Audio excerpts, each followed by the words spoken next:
歡迎來到新興消息頻道，請訂閱頻道，所以大家不要錯過當天最熱門的新聞。我們今天的時事通訊包括以下內容：白鹿王星越四搭終於親了。唐宮奇案姚安娜家系爭議背後，每個案件都暗藏15年前血案。白鹿和王星越第4次合作居然親上了。這次他們終於從周生如故的師徒虐戀、寧安如夢的意難平，直接晉級成唐朝探案 CP。片場花絮裡，王星越的白髮造型被白鹿調侃像雪媚娘，白鹿的高馬尾女官造型颯到，讓人忘記她之前演的苦情角色。最勁爆的是，劇中有一段兩人在查案時意外接吻的戲份，導演一喊卡，全場起哄。因為這是他們合作4部戲以來第一次有親密戲。網友扒出兩人微博互動細節，王星越殺青時發了一張星空照配文今夜月圓，白鹿秒回適合查案，這暗戳戳的唐客的粉絲直呼內娛 CP 天花板終於發糖了。不過也有爭議，姚安娜在劇中飾演的裴玉戲份被質疑加戲，她的打戲鏡頭明顯用替身，遠景和近景髮型都對不上，但粉絲反駁說姚安娜特意去學了3個月唐禮儀，劇中撫琴的手勢被博物館專家點讚還原度滿分。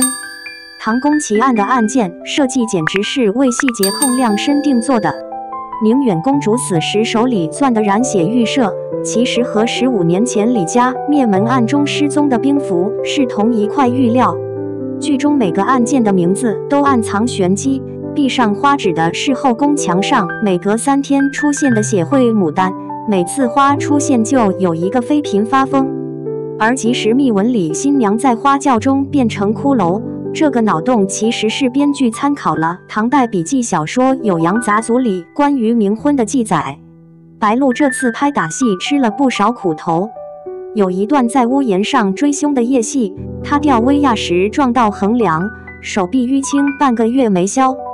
但最讓他崩潰的是一場驗屍戲，道具組用了珍珠內臟做道具，白鹿拍完當天晚飯都沒吃下去。王星越反而輕鬆得多，他演的太史丞主要靠觀測星象破案，劇組給他準備了一個1.1復原的唐代渾天儀。他開玩笑說這是拍過最省體力的古裝戲。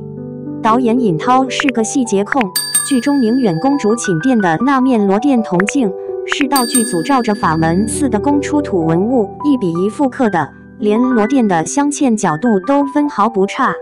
有個鏡頭拍蠟燭燃燒計算時間，劇組真的算了蠟燭燃燒速度，確保畫面裡蠟燭長度變化和案件發生時間完全吻合。這種變態級考據讓美術組頭髮掉了一大把。劇中女性角色個個都有隱藏線，表面風光的寧遠公主其實長期被控制，她死前留下的15年了，他們回來了，暗示了一場延續多年的復仇。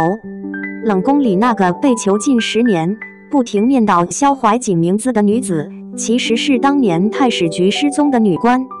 就連姚安娜演的裴玉，看似是個普通官家小姐，實則擅長用草藥殺人。她的首飾盒裡藏着的毒粉能讓人產生幻覺。王星越的白髮造型差點被否決，造型師覺得28歲演白頭髮太老氣。後來導演堅持說蕭懷瑾這個角色因為窺探天機而早衰。王星越還特意去看了很多少年白的案例，設計了一個捋頭髮的動作，表現角色對早衰的自卑感。這個細節後來成了角色標誌性動作，粉絲都在模仿。劇裡案件環環相扣的程度讓人頭皮發麻。壁上花案裡瘋掉的妃嬪，其實都曾經參與過15年前陷害李佩儀父親的陰謀。而七星錯案中太史局觀測到的星象異變，直接指向當今聖上當年奪位時犯下的罪行。每個案子揭開一層真相，就像剝洋蔥一樣，讓人淚流滿面。拍攝期間最搞笑的是道具頻繁失蹤。有一次王星越辦案用的星盤不見了，全組翻遍攝影棚，最後在白鹿的休息室裡找到，原來他拿去當托盤裝水果。還有一次拍夜戲，劇組準備的唐代燈籠被場務誤以為是現代裝飾品，差點當垃圾扔掉，急得道具組長滿場跑着喊那是古董復刻品，一個燈籠夠你3個月工資。這部劇的台詞暗藏不少錢做彩蛋。李佩儀說：“我讀你查案時不敢看我的眼睛，讓人想起《寧安如夢》裡張遮對江雪寧的回避。”蕭懷瑾的天象可測，人心難窺又暗合周生如故裡周生辰的命理台詞。這種跨劇聯動讓老粉看得又哭又笑。其實原著小說《唐宮奇案之血》預設的結局更黑暗，李佩儀最後為救蕭懷瑾中毒箭身亡。編劇為了過審改成圓滿結局，還加了2人並肩看星空的曖昧戲。原著作者森林鹿倒是很滿意改編，說電視劇讓他的角色有了溫度。劇組在橫塘搭的大明宮場景，地磚都是特意做舊成唐代的白灰抹縫工藝，但演員們吐槽最多的是地磚太滑，白鹿有場跑步戲連摔3次，王星越去扶他，結果一起滑倒。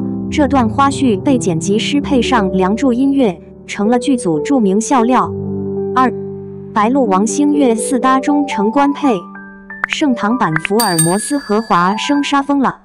白鹿和王星越第4次合作，終於演情侶了。從周生如故裡搶婚失敗的劉子航，到寧安如夢裡愛而不得的張遮，王星越這次終於翻身當男主，和白鹿組成冷面女官天才太史成雙強 CP。新劇《唐宮奇案之輕霧峰明》開局就高能，公主上元夜假死復仇，壁畫藏屍，香灰驗毒，血域迷局，每個案子都像沉浸式劇本殺。更刺激的是，白鹿親自認證這次能動手絕不動口，王星越直接放話再虐觀眾就退圈。白鹿和王星越的4世情節堪稱內娛最虐養成戲。2020年玉樓春裡，王星越還是給白鹿當背景板的侍衛，連正臉鏡頭都撈不着。到了周生如故，他演瘋批反派劉子航，大雪天跪在宮門外看白鹿嫁人，那場戲直接把觀眾虐到心梗。去年寧安如夢更狠，王星越演的白月光張遮，2輩子都和白鹿愛而不得。最絕的是大結局，他站在雨裡看女主和男主擁吻，譚木全在刷王星越能不能演次贏家。這次新劇官宣，網友發現2人番位平起平坐，立馬把王星越職場逆襲送上熱搜。劇中白鹿徹底顛覆甜妹形象，她演的內夜局女官李佩儀，開場就放大招，3更天飛檐走必查命案，單手撂倒壯漢侍衛，還能從公主指甲縫裡的香灰推斷出死亡時間。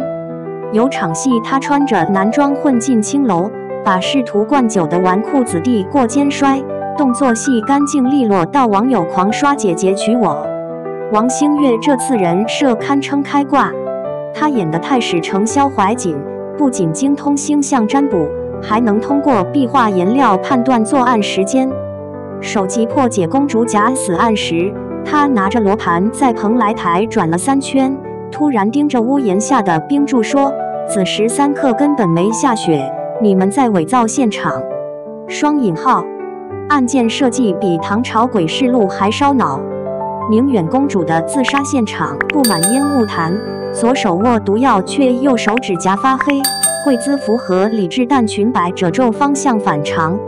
最絕的是李佩儀驗屍發現公主後頸有塊蝴蝶狀胎記，和15年前被滅門的李家人特徵完全吻合。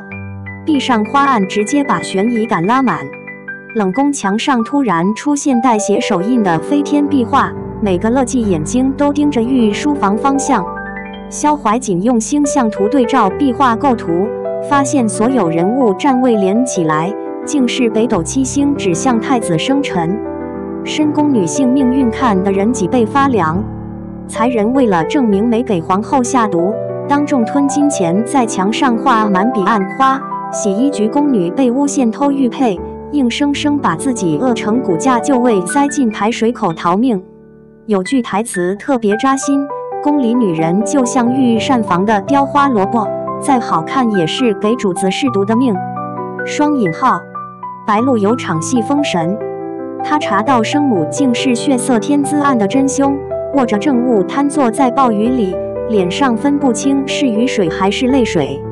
這場戲他堅持不用眼藥水，拍完直接高燒到39度，把導演都嚇出冷汗。王星越貢獻了年度最酥鏡頭。蕭懷瑾為救李佩儀衝進火場，用身體護住她滾下樓梯時，還不忘扯過屏風擋住掉落的橫梁。事後他邊包紮傷口邊吐槽，下次查案能不能白天去？我新官服還沒領到俸祿就被燒了。兩人這種生死關頭還要互對的化學反應，讓 CP 粉集體過年。劇組考據細節堪比歷史紀錄片。李佩儀驗毒用的銀針長度嚴格參照唐代醫書《千金方》，蕭懷瑾辦案用的星象圖是找天文館專家復原的開元年間星圖，就連宮女們玩的雙陸旗都是從洛陽唐墓出土文物一復刻的。姚安娜演的異國公主成驚喜彩蛋，她全程用波斯語說台詞，揭發淑妃陰謀時當場拔出金簪抵住自己喉嚨。這場戲他沒用替身，簪子劃過脖子的血痕特效，把監視器前的白鹿都看呆了。最讓人起雞皮疙瘩的是人皮燈籠案，上宮菊失蹤的繡娘被發現時，皮膚被完整剝下做成燈籠，上面用金線繡着明月松間照。李佩儀發現這具屍藏頭連起來竟是明妃冤，直接牽扯出先帝時期的巫蠱案。觀眾邊看邊做筆記的劇終於來了。蕭懷瑾通過比對6年前科舉試卷上的字跡，鎖定殺害太傅的真兇。李佩儀從貴妃指甲裡的青金石粉末推斷出她去過藏經閣密室。有學霸整理出28條破案線索，做成思維導圖，在豆瓣獲讚3萬加。現在全網都在猜終極 BOSS 是誰。右廂書房暗格裡的西夏國書，淑妃半夜拜的送子觀音像開裂，太子隨身佩戴的翡翠突然變紅，這些伏筆讓網友分裂成8派吵架，連明星大偵探編劇都下場參與推理。白鹿和王星越的 CP 售後甜到掉牙。片場花絮裡，王星越拿着劇本追着白鹿改台詞，這場摟腰戲能不能加個旋轉鏡頭？白鹿反手把道具刀架他脖子上，再敢亂改戲，本官先斬後奏。這種歡喜冤家模式，比正片裡的感情線還讓人上頭。現在壓力給到其他古偶劇了，沒有工業糖精，不搞三角戀虐心，光是靠硬核推理和女性群像就能讓觀眾追到停不下來。聽說已經有平台在籌備互動劇版本，要讓觀眾親自扮演李佩儀查案，這波操作屬實把沉浸式追劇玩明白了。